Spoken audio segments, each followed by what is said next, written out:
Bonjour, je reviens vers vous pour vous parler de la prochaine pleine lune qui aura lieu ce vendredi 5 juin. Elle se produira à 19h13 heure GMT, donc à 21h13 heure de Paris. Elle aura lieu à 15,34 degrés du signe du Sagittaire. Alors, donc c'est une pleine lune qui est également une éclipse pénombrale, une éclipse de lune pénombrale. Donc pourquoi pénombrale?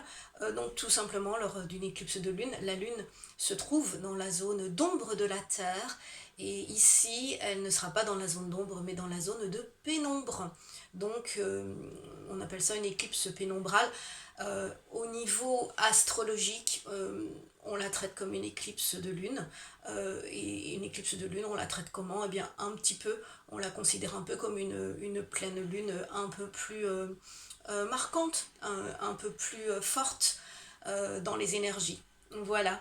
Alors, c'est vrai qu'une pleine lune, de toute façon, elle agit comme un révélateur. Soit on est heureux lors d'une pleine lune parce qu'on récolte les fruits de ce que l'on a semé auparavant, soit au contraire on se trouve en crise ou on n'est pas bien, où il y a un événement qui nous déstabilise, parce qu'en fait la pleine lune nous pointe du doigt qu'on est sur une fausse route, qu'on n'a sans doute pas agi dans le bon sens durant les jours précédents. Et dans ce cas-là, eh bien, c'est le moment de réorienter une situation. Alors, la pleine lune en Sagittaire, cette fois-ci, donc elle se produit en Sagittaire, c'est lorsque donc le Soleil est en Gémeaux sur le zodiaque et la Lune en face au degré près en Sagittaire. Le Soleil en Gémeaux, il est dans un signe de mobilité, de déplacement, de communication, d'amusement, d'échange. Et la Lune en Sagittaire, elle est dans un signe d'apprentissage, de développement de notre savoir, des connaissances. Elle est favorable pardon, au challenge, au défi, puisque c'est souvent une pleine lune. Le Sagittaire, c'est un signe sportif, c'est un signe compétitif, et donc c'est une pleine lune aventurière. Donc qu'est-ce qu'elle nous apporte? Elle représente des influences dynamiques, certainement pas passives. Elle nous pousse à aller de l'avant, à affronter des situations. Elle nous pousse à nous extérioriser surtout. Et c'est vrai qu'une pleine lune en Sagittaire, elle est souvent beaucoup plus facile à vivre pour les personnes qui sont de cette nature, plus extraverties, que pour les personnes plus timides, plus introverties, où là, eh bien, elles ressentent une pression, et en même temps, eh bien, c'est le moment justement d'ouvrir et d'extérioriser, d'exprimer ce que l'on a sur le cœur.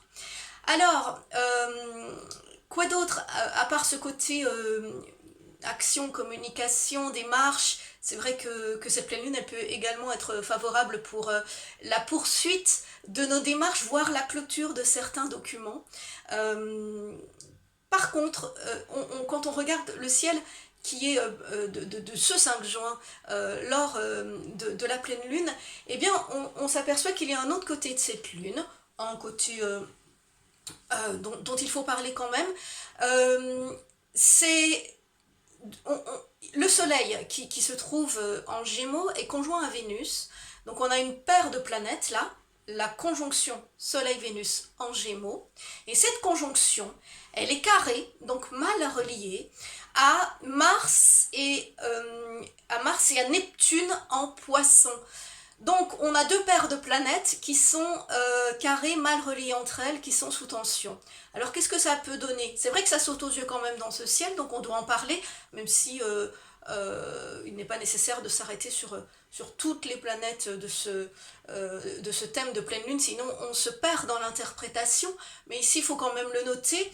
Donc d'une part on a le Soleil et Vénus conjoints en Gémeaux, qui représentent les élans du cœur, l'amour, mais l'amour léger, l'amour badin, le côté sympathique, les plaisirs amicaux, les sorties, les fêtes, l'amusement.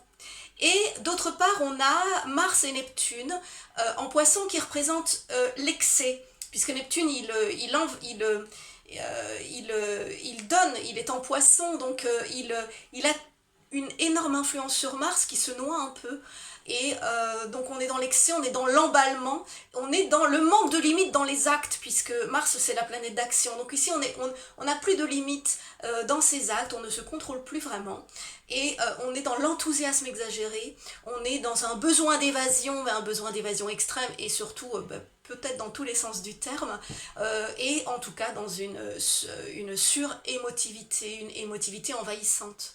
Alors c'est vrai que cela peut donner des débordements liés à des fêtes lors de cette pleine lune ou durant les quelques jours qui suivront. Peut-être qu'il y aura des excès divers de comportements et d'abus lors de fêtes. Il peut y avoir des réactions affectives passionnelles entre amis ou entre amoureux. Donc là ici il peut s'agir d'abus, de tromperie, donc c'est vrai que il vaut mieux écouter notre conscience. Alors on aura sans doute un besoin de, de s'extérioriser et puis d'exulter vu le beau temps, vu les déconfinements progressifs, etc. Mais en même temps, il ne faudra quand même pas oublier notre bonne conscience qui nous rappelle de ne pas exagérer et de ne pas dépasser certaines limites. Et puis, on peut avoir aussi, on peut tout simplement être dans une situation où soi-même on ne ressent pas ce besoin d'excès et on n'est pas dedans, mais par contre on peut être confronté à une personne qui a dépassé les bornes, et dans ce cas-là, eh bien, la pleine lune, elle nous amène à faire le tri et à nous éloigner d'une personne, d'un ami ou d'un amour, d'une personne décevante, d'une personne en tout cas qui va agir à ce moment-là de manière inconséquente. Voilà, c'est sans doute pas la première fois, et là c'est un peu la goutte qui fait déborder le vase. Donc vous l'avez compris, c'est une pleine lune de caractère. Les Sagittaires seront bien sûr touchés, les Gémeaux en face. Alors on a également les Vierges, les Poissons, les Balances, les Verseaux, les Béliers, les Lions, et puis toutes les personnes qui ont leur ascendant dans ces signes.